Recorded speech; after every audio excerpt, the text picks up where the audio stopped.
Hello, everyone, and welcome to our StayMates Education webinar, How a Call to Action Strategy Can Improve Your Marketing ROI. I'm Tony Della Maria, the Vice President of Marketing Solutions at StayMates, and joining me today is my colleague, Mariah Obajinski. Before we get started, I have just a few housekeeping items to review. Today's presentation will last 60 minutes. Please feel free to submit a question at any time by typing a message in the Q&A box. If we are unable to address all your questions during the presentation, one of us will follow up with you via email within the next few days. Should you experience any technical difficulties, please send a message in the Q&A box or call us at 800-553-8878. A copy of today's presentation slides and the on-demand recording will be available after today's webinar. I also wanted to bring to your attention our next webinar in this series. StayMates is hosting a series of webinars on marketing solutions and marketing services. On July 21st at 12:30 p.m. Central, Bob Severe will present 10 things to know about research to make your marketing better. You can find more information and register for this webinar on our website at www.staymates.com/webinars. We hope you can join us. Now I'd like to introduce today's speaker, Mariah Obajinski. A leader in conversion-centered content strategies, Mariah has directed multiple enterprise content projects for major academic centers across the U.S. Her areas of expertise include content strategy, writing, subject matter expert and stakeholder interviews, and content marketing initiatives. Mariah holds a BA in journalism and a BA in English from Mount Mercy University. She's an avid runner and has competed in several marathons and ultra-distance foot races. And with that, I'll hand it over to Mariah. Welcome, Mariah. Thanks, Tony, and thank you to everybody that signed up today and joined us. As you can see, we have just 6 quick points to go through today, including about a 10-minute Q&A session after the program is over. So if you have questions, feel free to type them right in the chat and we'll address all of them at the end, just like Tony said. First off, let's start off with the basics. What is a CTA, or a call to action? The best way really to think about what a CTA is to consider what is the next most valuable step that you want visitors on your page to take. When you're investing time in your content, whether it's a website page or a blog page or a podcast page, you're putting that site content out there with an intention. You really want that visitor to do something when they land there. So what do you want them to do? What is their next natural step in their conversion journey? And how can they do that easily? These are the things you want to keep in mind as you're working through your content. And we'll show you some examples in just a few minutes here. One thing that we always like to point out in our content marketing approaches with our clients and with our partners is that blogs really are natural conversion points. Everybody does this no matter what industry you're in, whether you're in a B2B, a healthcare or an education or a consumer retail industry. Everybody that puts out content on social media, whether it's Facebook, Twitter, or Instagram, is including links and saying, hey, check out this image, check out this title. You really want to learn more about us. That person visits your page, and your goal is to either get them to do something right there on that page or dig deeper into your site for more information. If you're approaching this from a brand awareness point of view, you're doing a great job of getting people to your site. Now it's just really taking that next step and driving it home. What do you want them to do next? In higher ed, that might be enrolling or applying for your university or college. In the B2B world, that might be scheduling a virtual tour of a software service that you're providing, or looking at your warehouse through a camera, since we're living in this crazy COVID-19 time. You know, whatever that industry is, you're always looking for that next step and how you can make that next step relevant for your users. Oftentimes blogs are the highest conversion point and the highest point of entry for a website. In fact, some sites do get about 50% of all of their traffic directly to the blog. Now, blogging gets a bad rap because a lot of the time it's a high bounce rate. People are coming in, getting the information they need and leaving. So it's up to you to really make sure that the information they need is on that page, whether it's an email address, a phone number, a form to fill out, etc. Just make it super easy for people who are clearly showing they're interested in your content by visiting. Now, calls to action, or CTAs, really move people through the conversion funnel. We know as salespeople and we know as professionals that oftentimes that first touch with an individual who is a prospective client or student is not going to be the conversion point for them. They're looking for information. They're comparing site to site. They're getting references and referrals. And finally, after several touch points, sometimes 5, sometimes 7, sometimes even more, depending on the size of the purchase and the strategy that they're going for, then at that point, they're finally ready to convert. They want to know you, they want to like you, and then when they trust you and feel that you're competent, that's that point where they convert. So in your content, you're going to want to help drive that ROI over time, that conversion journey over time. So remember that in higher ed, your conversions are not always enrollments. In healthcare, it's not always schedule an appointment. And in the B2B world, it's not always buy our product or service right now. Your campaign CTAs should be different from your page CTAs. Your audience segment CTAs should be different from your page CTAs, and so forth. You really want to provide the most relevant conversion point and next step for the audience in the journey that you're addressing with your content. So on a page, you don't want to have 16 different options for people to choose. You really want to narrow down your content. So what am I saying here? What is the next natural step towards the conversion point for the audience that I'm focusing on in their specific point in the journey? Now, all of our calls to action and all of our content initiatives, our ad initiatives, our print editions initiatives should always be supported by our user goals and our business goals. All of those goals should be data-driven, relevant to our UX or user experience, and measurable. If you're not covering all of those 3 things with your goals and your calls to action, it might be time to revisit those. Talk them through with a strategist. Talk them through with your sales team. What are they hearing out in the field that is making you think that perhaps there's something wrong and people just aren't getting what they need from your content? Now, for the visual folks in the virtual room here, we've included an example user journey. So if you start down there in the bottom left-hand corner, somebody hears about you, your business, your institution, from a friend, from a mailer, from a social media post, perhaps a story in a magazine or an ad out on the digital sphere. They engage with your brand from that platform, whether they're opening an email with a blog or a video, following you on social or visiting your website, or even completing the task of putting in a URL that they found in your print work. They complete a few conversion steps. Perhaps they'll request more information. They might download an infographic or an ebook, or even sign up to subscribe to your blog. And then over time, ultimately, you'll be receiving those conversions. For a content marketing program, typically we anticipate 6 months to a year for a content marketing initiative like a blog or a podcast series to really deliver solid ROI. And that's not to say it's not effective. It's actually quite effective. When you look back to our funnel that we showed before, you're really covering about 98% of your conversion funnel in that ongoing touch point situation. It's that bottom 2% when they convert. And the reason that they convert will be all of that time and attention you spent on your content and making those calls to action relevant. So when we're looking at formats of CTAs, there are different types that you can use, and we'll show you examples of 3 here from our college clients. So for an inline link, you can see this blue continue reading. That's a very easy way to have somebody who has already captured their attention. They know they want to read this story about students graduating, and then they can click that link very easily to read.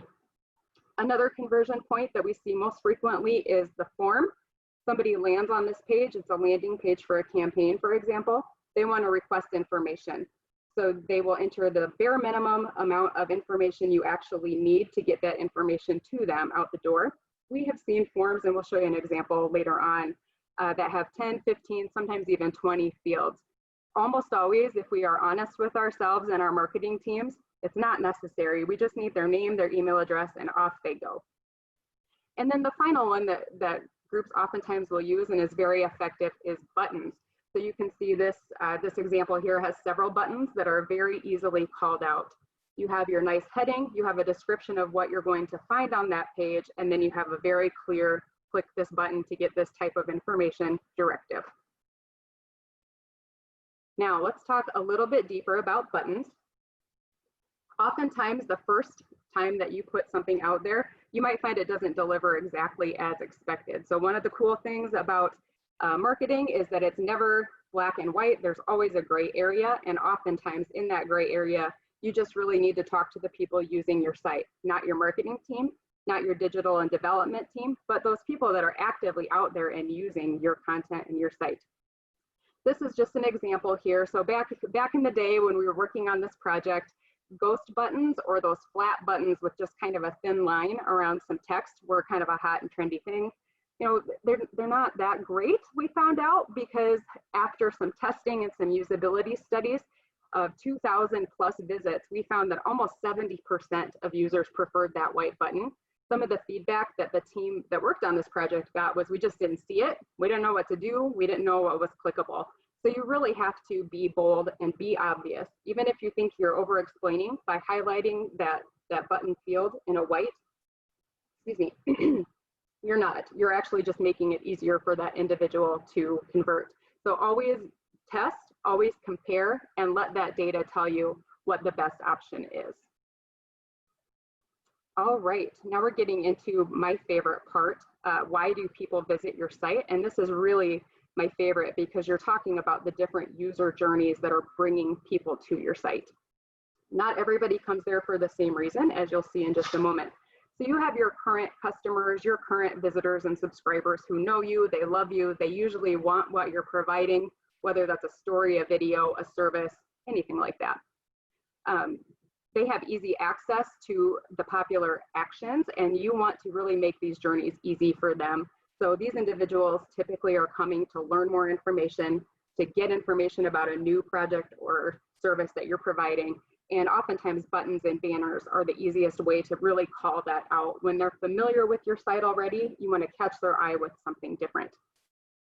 So typically we offer what to expect CTAs in these instances. So answers to FAQs, frequently asked questions, testimonials and ratings, and images and videos really help to show that it's not just you, Mr. Organization or Ms. Organization, that is saying these things. It's actually other people out there promoting your work for you, promoting your expertise. Our second group of audience visitors is prospective consumers. They're the people that are researching you, they're interested in you. This is that 20 to 25% from our funnel graphic we talked about before. So your challenge is to really pique their interest, get them to raise their hand and say, we're interested in this person, this organization, or this company. So these individuals want to discover why they should choose you. They want to find out more. And oftentimes images and videos are really compelling for this group as well. So you're wanting to put out there then clear and very actionable and very relevant calls to action. So what matches this journey? If they're kind of thinking about you and they're on the fence, offer to have them contact or call you, whether it's an email or a form.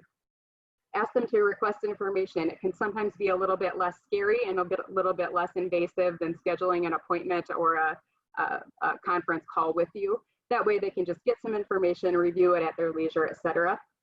Right now in the COVID times that we're in, sometimes people are even more apt to do that, request an appointment, request a consultation, because they don't have to physically go anywhere. They can put it together on their own time, and they can be comfortable in their own environment to not feel that overwhelming sales pressure. Oftentimes we will recommend inline links and forms for this set of consumers. Also click to call or text. Really the reason why we do that is because it puts the onus on that individual to make that next step, and it offers different touch points where they can utilize any sort of media that they're used to. So, I'm a millennial, I like video, I like audio. Other groups maybe don't like that as much and would prefer a text or a click to call. That way you're covering all of your bases.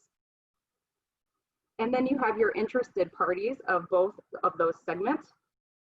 These are individuals who maybe are using your competitor right now and are looking at a different service. Maybe they're just getting into the type of industry that you belong to, and they really are curious. Maybe they're a little bit skeptical about all of the different groups or services or agencies that are out there. So you want to provide content that is educational and entertaining. This is really that top 75% of funnel that is kind of just out there in the marketplace, looking around, seeing what they're comfortable with. These are people that are wanting to listen, watch, and read your content. They'll start following you on social media. They want to both visualize and read what's going on with you, your organization, and why you're special. So give them some of those what to expect type CTAs. FAQs that answer questions based on keyword research you've done that shows, people that are interested in us are searching for these types of things out on the internet. Match those questions in your content and then put a nice directive out front and center on your pages to say, come see us for answers to your questions. Again, with the testimonials and ratings, just a great way for people to show, oh yes, other people really like this organization too. It's not them just touting themselves. And then again, your multiple forms of conversion, inline links, forms, and click to call or text. Really what it comes down to is understanding your users' needs and their wants through the filter of intent. What are they intending to do on your site? How can you make it easier for them? Oftentimes we delineate the needs versus the wants, just because a lot of the times what we perceive as an organization is the need is not necessarily the need.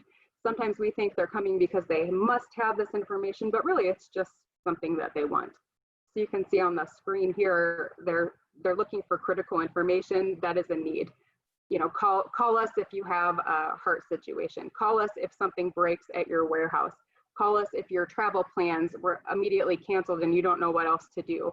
We'll help you right now. Those are needs. Wants are more of those desired information bits. For healthcare, it might be an elective surgery. For the B2B group, it might be an upgrade that, our system is working okay now, but probably in 5 years it won't be. Or for the education sector, a want might be a different piece of technology that would be a nice to have, but isn't necessary right at this moment. These wants need to be fed by entertaining and educational and cost to benefit ratio type content. Show me the consumer why I should make my investment with you. The needs really are more of that educational content and informative. We're here for you when you need us. Here is this very clear path for you to get what you need.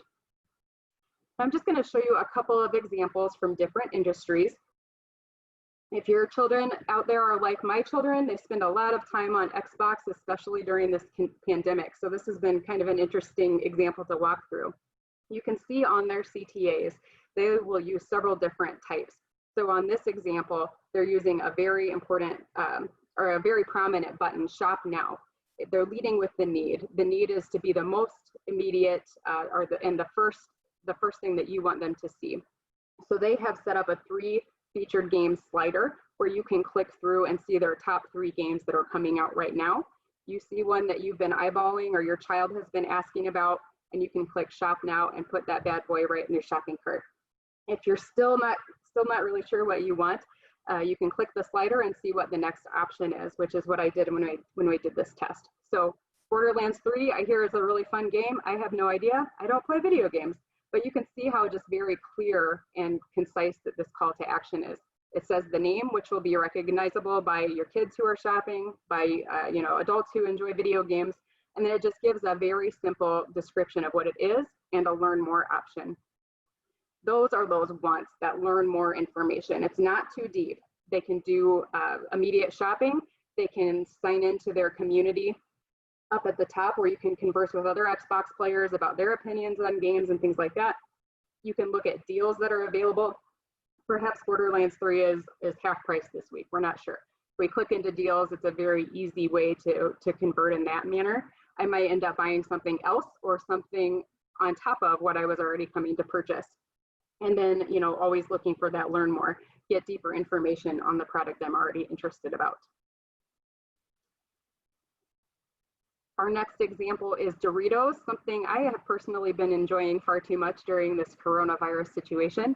Doritos took an interesting approach. They started with the so what, the why does this matter, what's important to me.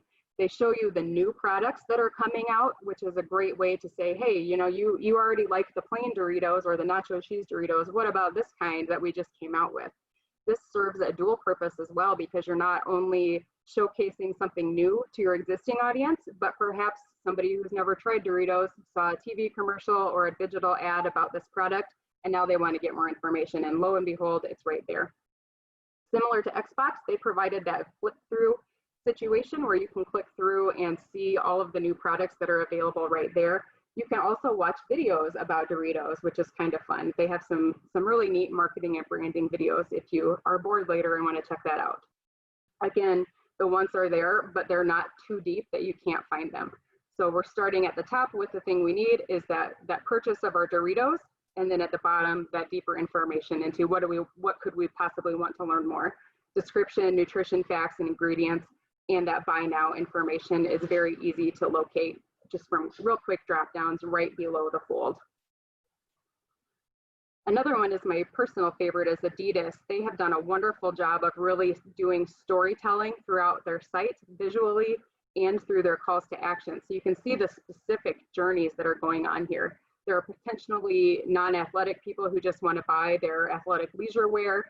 The boldness, the confidence of that style is really attractive to people today. Explore More really is a great way to dig in and define your style. It allows you to choose different pieces of clothing from their different lines, tops, bottoms, shoes, etc., to make your look complete. And then we've got that athlete journey. They're here for the functionality. They maybe care what it looks like, but perhaps they just want something that'll work for them in their specific sport. You can shop by women's and men's apparel, and it's the same experience in both options. You're just given different products based on what they think that you might like.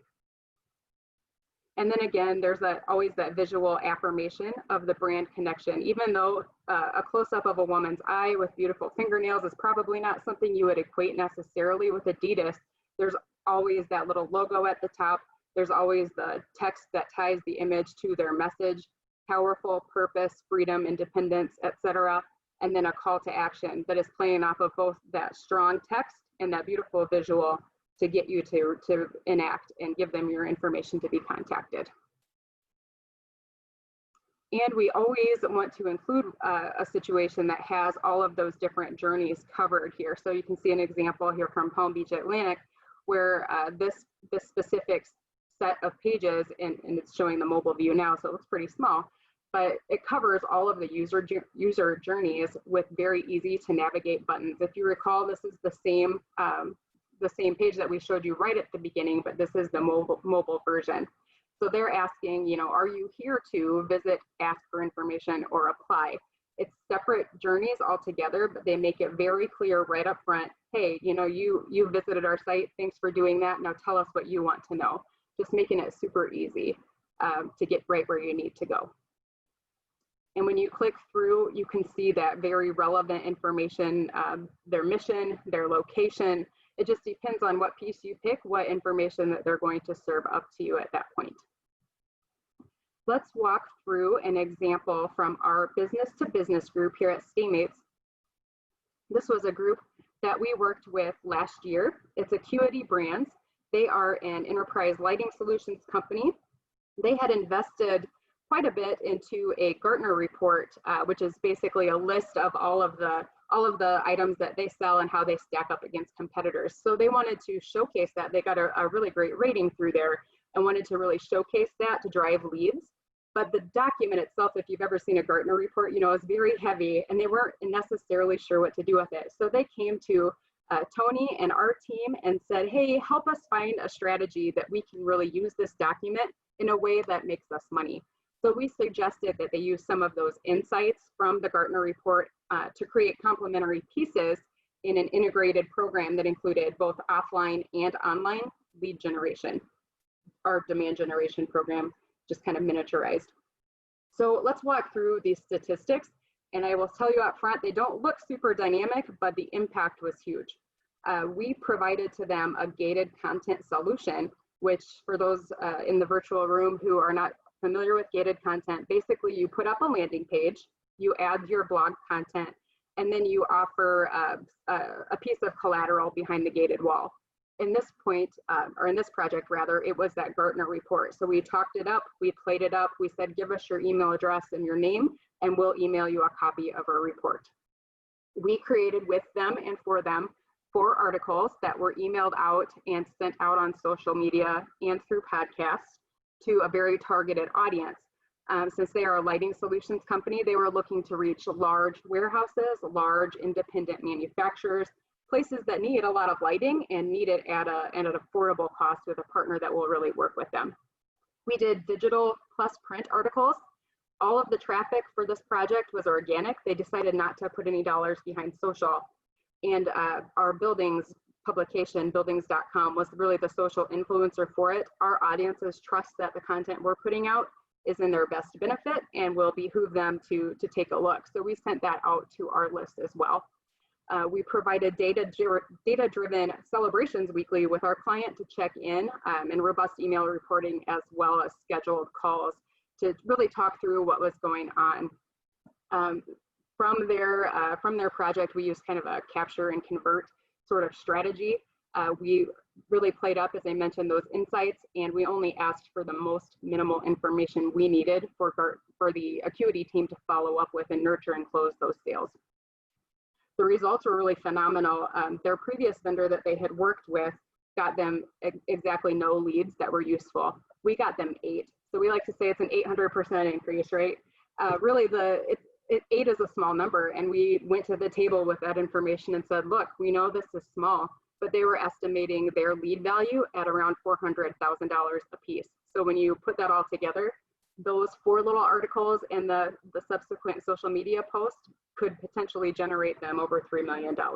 It's that easy, you know, just delivering content people want to read and want to listen to, get involved with, and really seeing some great results of that. There were hundreds of digital engagements for this. The print pieces also performed very well. We got a lot of information back from individuals asking about this Gartner report and how they could get their hands on it. So really what we did for those is just understanding the points of view of the individuals who would be reading it. What do they want? What would they care about in this report? And highlighted those pieces through our call to action strategy. Okay, now we're at our why does strategy matter piece, which I think we illustrated there with Acuity, but really our strategies provide that structure for the content experience. What do they want to know?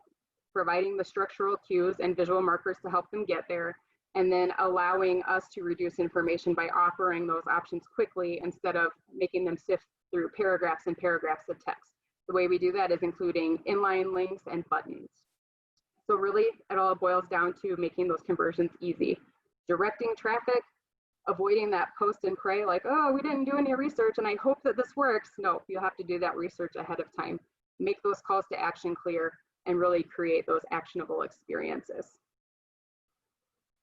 So let me show you an example of how we approach our blogs and our blog strategy here at StayMates. Oftentimes people think of blogging as just somebody in a suit putting their ideas out there and nobody cares. We really approach it quite differently. We start with that question, what do people want to know? How does that tie to something that we offer?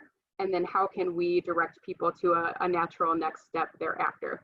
So one of our clients has this really interesting brain technology that they're using to help treat patients with epilepsy. And it's basically a funky helmet you put on and it maps the brain so that the brain surgeon knows exactly what part of the brain is being affected by seizures. That is a really cool thing that people with epilepsy would be interested in. And so we took a landing page approach to this story. It was a long one, so bear with me. It's 3 slides to get it all on the page. But the reason it turned out so long is because we worked with our client to incorporate some calls to action throughout. So as you'll see, there are clear pathways, there are inline links throughout. You can see them just faintly in the blue there. There's a specific blue call out section with a nice image that shows kind of a basic subheading there, enter, choose your color, and then there's a related reading link below. So you incorporated 2 different stylings that are very simple to do on basically any CMS and made it really pop on the page to drive them deeper into our content. We added a what you need to know type approach where that you can scan through easily by those subheadings and see exactly what you mean, what you need, and each of those sections includes inline links. We also suggested that they add a blog specific phone number as an inline CTA right above that first H2, and you can go through your strategy team and pick out a phone number that is only assigned to your blog and to your related collateral. That way, anybody that calls that line, which you can have directed anywhere, you know that they visited that page and you can attribute that visit to your blog content. Super easy. We also recommended adding the phone number throughout the content and then a video call out with a discernible button, which you see right in the middle of the page. It's a really cool virtual tour of the MEG suite, the epilepsy suite. Our physician that we worked with actually took us on a virtual tour via Skype. It was pretty cool. And then, of course, future-facing content with technology. Everybody always enjoys that. If you're doing this so well, what can we expect next time? And we really focused on that towards the end. While it's important, the stuff that doesn't impact us right now is the least important in the user's mind, and so it goes towards the end. The team there at our client added additional inline links and phone numbers once it was published. They included this blog into their taxonomy categories and added a related content visual field at the bottom. So if you visited this page, it's possible that you'd be interested in all of these other topics as well. You can do such a thing on your site either manually or via taxonomy, which is just a back-end trick to tag your content to other pieces that are related to it. Easy call to action there at the bottom. If I read that story, I could click on any one of those and go deeper into the content. If you're looking at even smaller changes for your content and you want to try to do things maybe without having to go through your strategy team or your marketing team, you can make very simple changes just in line by rearranging your content, and we'll walk you through this. We had recommended 3 different CTA styles for the story.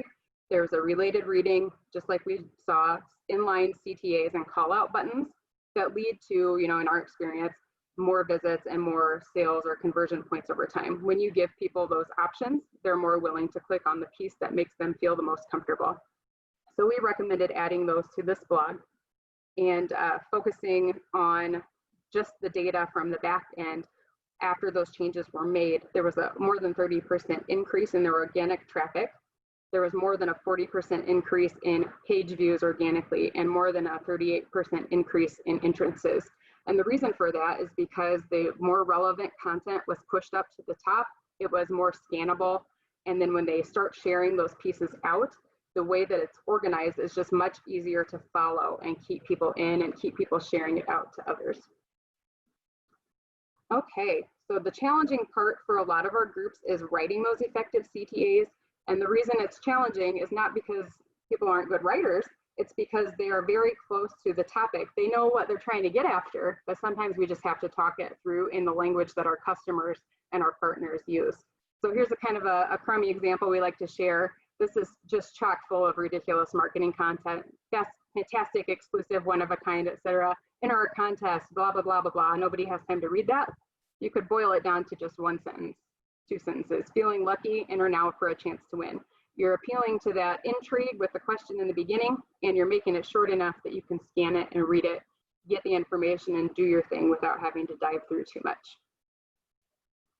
Our tip number 2 is making things relevant. I've really hammered on this. We don't want to be salesy. We want to be a partner to our consumers, to our patients, to our prospective students. Give them minimal options, but make sure they're the right options. It's what the user wants to do, not what you want them to do. And if you play your cards right, you can really make those things match. Make the metrics about the users, not about yourself. How does your journey that you've presented on your website align with what people want? And how are you measuring that to make sure you're also meeting your business goals at the same time? And again, considering all of your platforms. So I talked about this before, and we can talk a little bit deeper here. Using those long forms on your site is just asking for people to not complete them or to fill it out with gobbledygook that you don't really care about. The best way to get the information that you need and that you want is to make those fields as limited as possible. You have lots of other nurture points downstream to get information that you want from people. This is your first attempt at saying, hey, look how easy we are to work with. This form was super short to fill out, and here's the information that you want. So on the right, that very long form sign up, the original form had 31 submissions, whereas the shortened version had 41. A sizable increase for that small pool. Again, that completion percentage went up dramatically as well. People are more inclined to complete short forms, which we all know. And then the drop off decreased, which was great to see. 9% drop off on the long form, 7% on the short. So in other words, just make everything easy for the user. Less data can be more, and, same with registrations. If you want somebody to download a white paper, don't make them go through 10 pages of content to get there, or 2 to 3 landing pages like we've seen in some groups. Just let them download that white paper and make sure there is a strong call to action in that paper for the next step you want them to do. Especially with those dynamic PDFs that you can download, you can put clickable links right in there and take them to the next step, even if they download that paper instead of viewing it online. All right, now to the somewhat technical, but still very interesting part of measuring your ROI and your clicks. First and foremost, we want to think beyond the click. We want to include advanced metrics that talk about what happens after they click our link. So where do they go next on your site? Are they frustrated? And how often are they returning before they convert?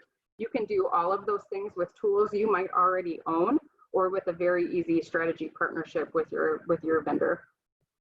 So tools that can help you measure, these are a couple of our favorites. Google Analytics, almost everybody out there that we talk to uses Google Analytics. It's just kind of the out of the box expected package that people use, and it's very robust. Google Data Studio is a really cool and very versatile tool. It's free and it takes a lot of setup, but once you get it set up, it's very intuitive. You can pull out different visuals for your stakeholders. You can run all kinds of reports. Our digital team says basically anything that can go into a spreadsheet can go into Data Studio, which means that you can include offline and online data in your reporting. So it's pretty snazzy. And most CMS platforms also offer tools for measurement. Sometimes they're very robust. Sometimes they hardly tell you anything at all and you can't really drill down. So just work with your marketing team, with your vendor to really talk about what do we want to measure and how to measure it. And then you have recording and heat map tools as well that can be useful. We'll talk about all of those. So as I mentioned, Google Analytics is kind of the OG of conversion tracking. It helps to find out where people came from elsewhere on the web, other pages that they have visited on your site, and their likely conversion steps based on behavior trends. So if you look at, 1,200 people come to our site daily and they do this action next, that can tell you either your site is working great and they're doing what you expected or wanted them to do, or something is wrong and they're just not getting to that conversion point. Looking at that data helps you figure out what to do differently with your content and with your calls to action.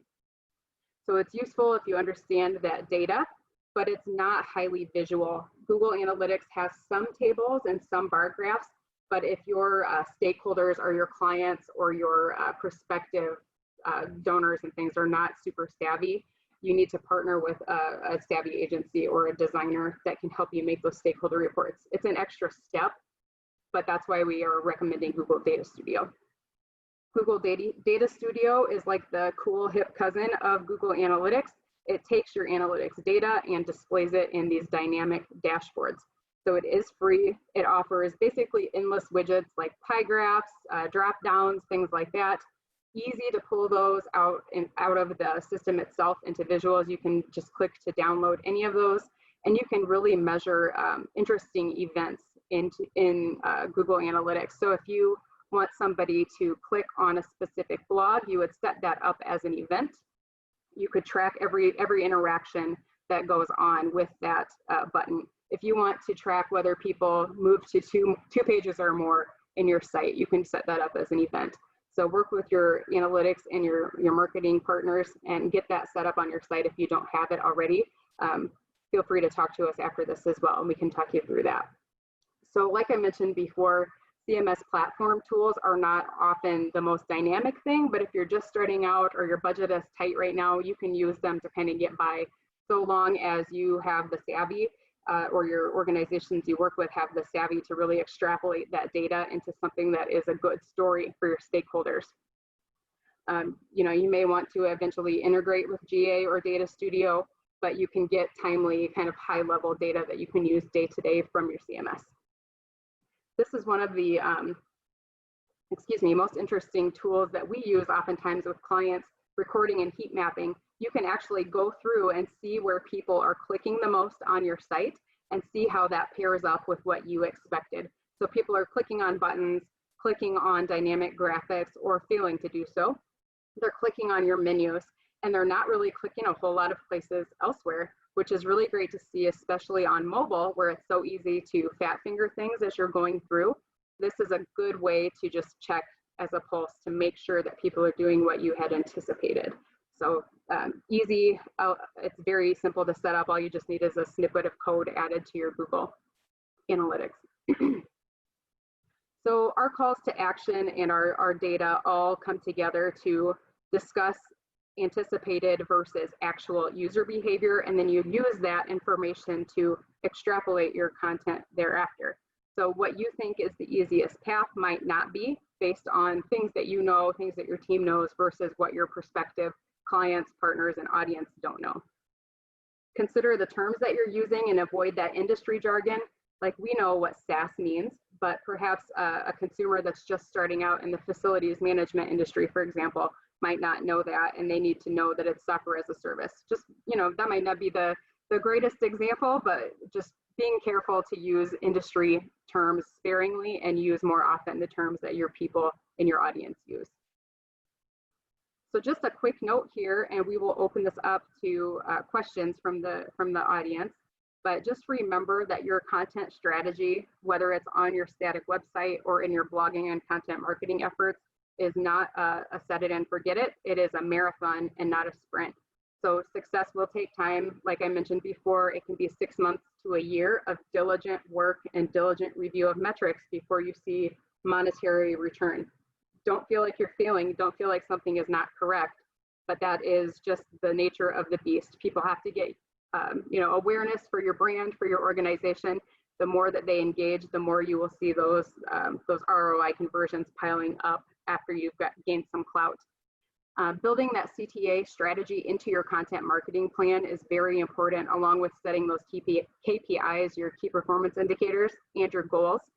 So you want to make sure all of those things will tie together. What do we want to talk about? How does that translate into what our consumers or our partners want to hear about? And how can we measure that in a way that shows whether we're being effective on both fronts? My final tip for you is to choose an expert to talk to, and then work with a savvy writer or a savvy digital strategist to interpret that data.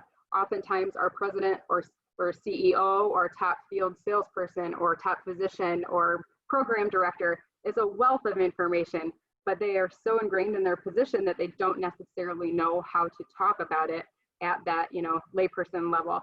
So talk to somebody who can serve as a liaison, really interpret that data and turn it into an effective story your audience wants to listen to. With that, I think we can open up the door for questions. Tony, are you ready to start fielding some questions? I sure am. Nice job, Mariah. Take a deep breath. It's time to start the Q&A session. So if you haven't done so already, please enter your questions in the Q&A tab at the bottom of the screen. I've got a couple here already, Mariah. Somebody wants to know, my CMS is fairly limited. What options do I have to implement CTAs? Yeah, that's a question we get all the time. In fact, we work with groups often who have just inherited their website down from the development team or the IT team that has loosened the reins and said, now this is your problem, good luck. And that's oftentimes some of our favorite groups to work with, honestly. You can make very simple text changes like we showed in the examples before, whether that is including a graphic that you make clickable. You can upload an image, make that image clickable, just call it out that it is clickable, and get them to a page that's related to that graphic with that click. You can include inline links. You can include nice visual page breaks, whether that's a full page with call out asking them to sign up for a newsletter or schedule a tour for your facility. You can make very simple heading and subheading changes that call out the different segments of information on your page. So your top information should always be those most informative and most engaging content. And then down the line, you're using those different subheadings to point out different levels of education and information. It's very easy to make those cues in text. You just make them bolder, make them larger, and always include those inline links. Typically, we recommend that when you're linking a phrase or a couple of words, try not to link like a whole sentence. One, it just doesn't look very good on the page aesthetically. And two, if somebody is scrolling on mobile, which is oftentimes the largest audience that you'll have, depending on your industry, it's way too easy to accidentally click links when they're that long, if they're a paragraph long on mobile, and you'll turn off your audience quite quickly. We typically recommend creating links and buttons, just a couple words, 3 to 5 words max, and the same for inline links, and typically at the end of sentences where they're nice and noticeable. Excellent. All kidding aside, somebody said, what's gobbledygook? Just kidding. Gobbledygook is a Midwestern term. No. So do you need calls to actions for B2B content as well as consumer content? Absolutely. I spoke virtually because thanks COVID at the B2B Media Growth Summit. We presented a case study for all of our StayMates brands on how we message some of our coronavirus content. And if anybody is interested in that, we can send it out after. Just let us know. Basically, for B2B, the way that we look at it is it's not business to business necessarily, it's business person to business person. So while your organization is working to actively sell to another organization, it's not those names that are buying things, it's the people that are involved. So what do those people who are running those sales and running those programs want to know? What will make their lives easier inside or outside of work if you have that information? What will make their jobs easier? And how can you as an organization serve as an expert in providing that information? If you pair all three of those items with a really strong call to action strategy, you're setting yourself up for almost intuitive conversions. So you're getting the people to your pages, you're enticing those people to make the next step, and then you're offering very clear pathways to that next step. Yeah, that's great. I recently was doing a review of a website, and the customer had done an excellent job of creating some pretty deep content, but they were really missing the calls to action on that page to drive them to the areas where they make their money, right? I mean, the content was well done and was doing its job, but it sort of was an end of the road instead of a really good strategy to get them to the product pages, to get them to the pages where they can close some business and capture them as leads. Yeah, and I would add too that in industries that have been hit very hard with the COVID pandemic, such as our meetings today groups that are, travel is basically non-existent, whether it's for leisure or tourism. Our teams have been promoting and providing a lot of really great content that helps alleviate some of the stresses, answer some of the questions, provide directives on what to do next. Just legal information that we've gleaned from subject matter experts. Things that we can do right now that can impact how they are able to perform their jobs again once that is available to them. We're seeing that across the board in all the industries we serve, whether it's interior design and facilities, or healthcare and retail, or education. Everybody's been impacted in certain ways, and we as their strategy partner are able to help them intuit, what are people telling you when you talk? What are they doing on your website, and how can we tie those pieces of information to really make it easy to serve as their partner? And that way, you're developing that relationship you have to carry it forward when all of this baloney is over. Okay. Can you talk a little bit about influencers and how companies might benefit, or how to incorporate influencers to take advantage of their, market, their connection to the market? Yeah, absolutely. So serving as a publication company for as long as we have on our business to business side of the business, we have amassed a large group of people that we go to regularly for subject matter expert opinions, people that are known experts in their field. And I think what is the challenge for organizations is to present something, whether that's a service or a product or an idea, that is compelling to that influencer as a person. There is nothing worse as a consumer, and seeing stuff on social all the time, just in my personal life, as seeing a celebrity or a known professional tout something you can tell that was canned verbiage and they're clearly not passionate about. So when you're looking to potentially, let's just take higher ed, for example, if you have a science program that you're looking to tout and your organization has the clout to get, Bill Nye the Science Guy or Neil deGrasse Tyson, I know those are kind of wild and out there, or a local regional expert in science, to sign off and say, you know, I really appreciate this program. I really get it, and it's important to me. You have to really make it enticing to that individual. And oftentimes we'll be honest that most of the time those are paid in some capacity, because those individuals have made their money and made their careers on that clout that they've created for themselves. So what if you're a nonprofit, you might be able to get either a lower or a non-existent rate depending on your movement or your program that you're trying to put out there. If you're a for-profit business, you're going to have to invest a little bit of money or a lot of money depending on who you want and who you want to reach. Absolutely. I just think that, you know, a lot of companies can create great content on their own, but they're not taking advantage of some of the influencers out there in the markets that they might have that go beyond their customer base. Yeah, certainly. We've seen groups share out their content in large Facebook groups that are comprised of industry professionals or like-minded people out there, and those puppies just take off. We've seen celebrities and noted individuals glom onto a hashtag either on Instagram or on Twitter and repost, and then suddenly your little post that had 1,000 views now has 10,000 because this individual commented or shared it out on their networks because they were interested in what you said. So you have your organic influencing and you have your paid influencing, and you don't want to become one of those organizations or brands that automatically just tags somebody who they think might listen because that comes off as desperate. But you want to really actively say, you know, here is the tie to this individual or organization. This is why we feel confident it's okay to tag them or what have you, and put it out there if you're looking for that organic reach. Again, for the paid, depending on who you're going for and depending on your situation and your product or service, you might be able to get an organic influencer who will do that for free for you. Oftentimes, though, you're looking at paying. Okay.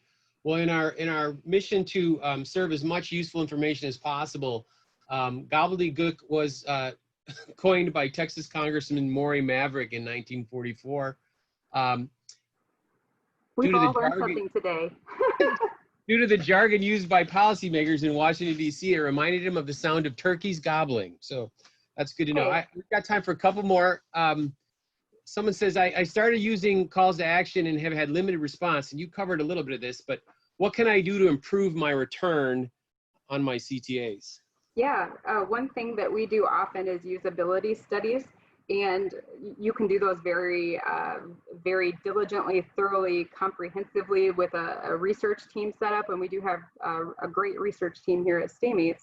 Or you can do a little bit of independent research as well. So if you have an audience group who's willing to do some sort of a user experience test, like even if you just send out a link to maybe 25 students or 25 facility managers or meeting planners, whatever your industry is, and say, would you just walk us through this and test this link for us? Sometimes you'll have to give them a kickback, like a gift card of $5 gift card or something.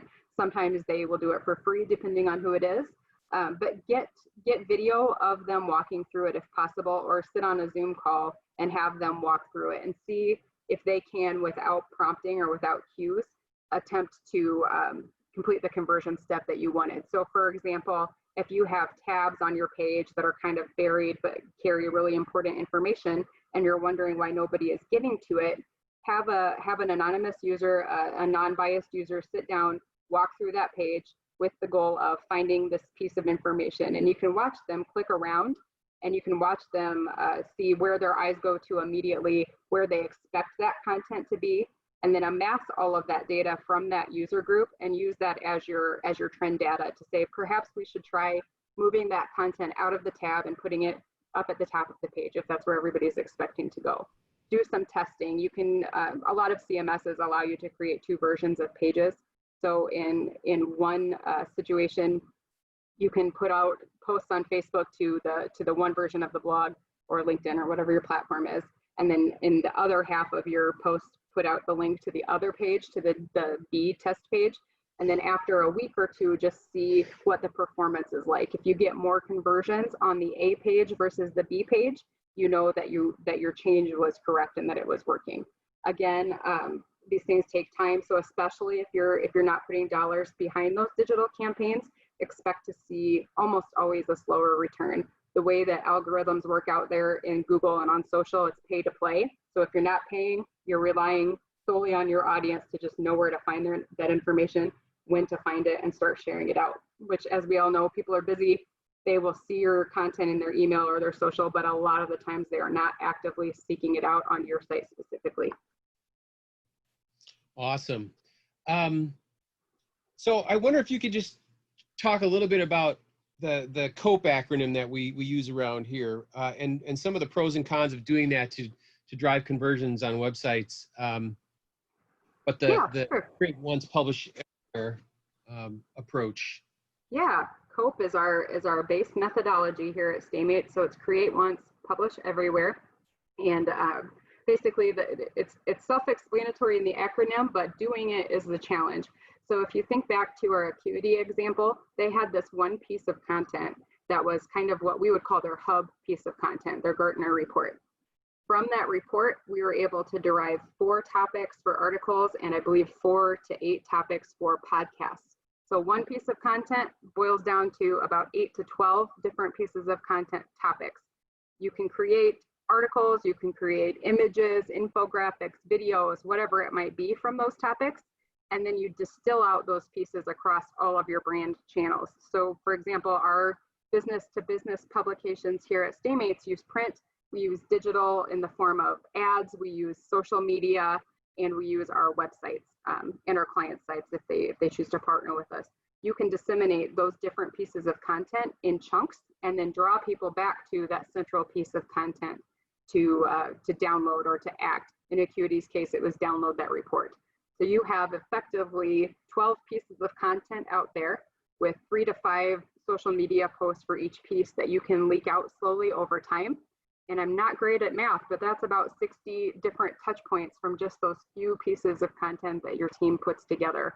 You know, you're leaving content out there without distributing it, then you're just kind of hanging it out to dry. Your content has to be actively tended to and actively shared, because like I mentioned, nobody is probably going to staymates.com digging through our blogs. They're seeing things that are out there on LinkedIn, that are out there on Instagram, and going from those channels back home to our sites to look at the information that we offer. That's awesome, Mariah. Thank you so much for an excellent presentation. If you have a question that you didn't think of and think of it later and go, oh, I wish I would have asked that question, both Mariah and I are available at the information you can see on the screen right now. I also want to remind you that the next webinar in this series will be July 21st at 12:30 p.m. with Bob Severe. That's 10 things to know about research to make your marketing better. And one more reminder, following the webinar today, you'll receive an email with a link to the recorded webinar and to the slide deck. I want to thank everybody for joining us today, and have a great day.